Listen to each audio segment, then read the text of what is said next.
In the hush of dawn, a lone swordsman stands before a mirror of steel, his reflection sharp, silent, unwavering. In that moment, he isn't wielding a blade, he is the blade. These are the echoes of a code, a life lived on the edge of steel and soul. This is Miyamoto Musashi, not merely a samurai, but a mirror for what true discipline, honor, and purpose might look like. You've just stepped into the unfolding journey, the place where extraordinary individuals unfold before us. Not as distant legends, but as flashes of insight guiding our own lives. We explore not only what they did, but how they lived, and how we can too. Picture Japan at the turn of the 17th century, a land reeling from civil war, a stratified society ruled by clan loyalties and martial tradition. Into this world was born a boy who would become Musashi, his name whispered across battlefields and meditation halls alike. From childhood, the sword wasn't an abstraction, it was the air he breathed.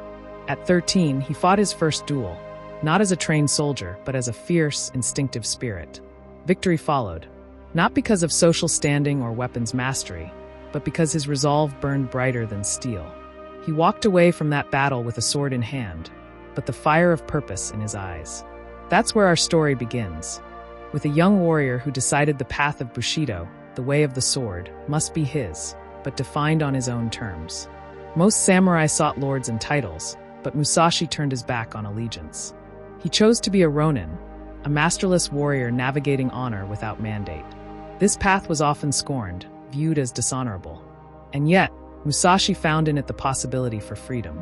As he journeyed, every duel became a lesson in restraint, every encounter an opportunity to refine not just technique, but understanding. Victory over others was fleeting, but victory over the self, through discipline, observation, and precision, that came with permanent insight. He invented the dual sword technique, Nitten Ichiryu. 2 swords, 1 warrior, 1 principle. To flow like water, strike like fire, perceive like wind, and stand firm as earth. But beyond that, it was a code, a way of merging body and mind. Bushidō is often translated as the way of the warrior. But what did Musashi mean by it? Courage under control. Facing fear, yes, but also knowing when not to draw the sword. Not the absence of fear, but mastery over it. Respect without submission, acknowledging opponents, not out of obligation, but deep, respectful awareness of shared humanity. Discipline as liberation, routines, rituals, and repetition might seem restrictive.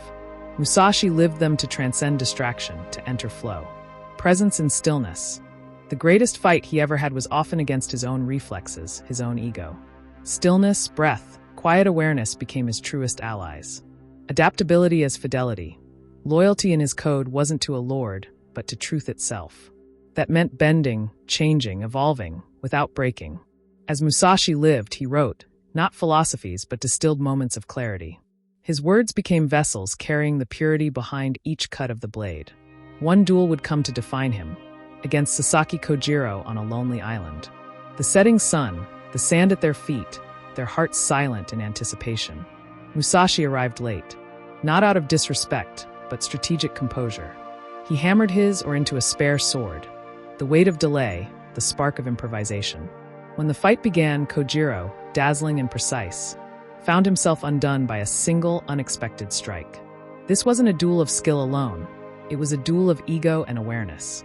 Musashi showed us that Bushidō is not about defeating others, but about understanding the moment and mastering oneself beyond fear and pride. Later in life, Musashi traded the battlefield for solitude. He donned no armor, wielded no blade. Instead, he held brushes, to write, to sketch, to contemplate. He wrote the Book of 5 Rings, dividing perception into elements. Earth, the firm foundation of humility. Water, the clarity of adaptability. Fire, the passion of decisive action. Wind, the vision of others' strategies without judgment. Void, the realm where intuition rests and duality dissolves. In these pages, sword and soul merged. He wasn't teaching Mushino martial skill, alone, but Mushin, the mind free of clutter. Accompanying it came his Dakodo, his final testament, 21 precepts of a man who'd fought with steel and found the deepest fight was with himself. Today, Musashi's ways live far beyond Japan's shores. CEOs study his clarity. Athletes tap into his insights on presence. Creatives reach for his balance of action and reflection. He reminds us that the path of the warrior need not end on the battlefield. The sword can become a teacher, discipline, a doorway to freedom, silence, a gateway to clarity. In a world of distraction and desperation, his code whispers, stand firm like earth, flow like water, ignite when needed, see through illusion, let intuition lead where logic cannot. Miyamoto Musashi found that the way of the sword was never merely about cutting or winning. It was about living with purpose, awareness, and honor. If his journey, from fierce duelist to contemplative sage, struck a chord within you, take the next step in the unfolding journey. Subscribe now and hit the bell to unlock more stories that unfold, not just through time, but through our hearts and minds. Your path continues here.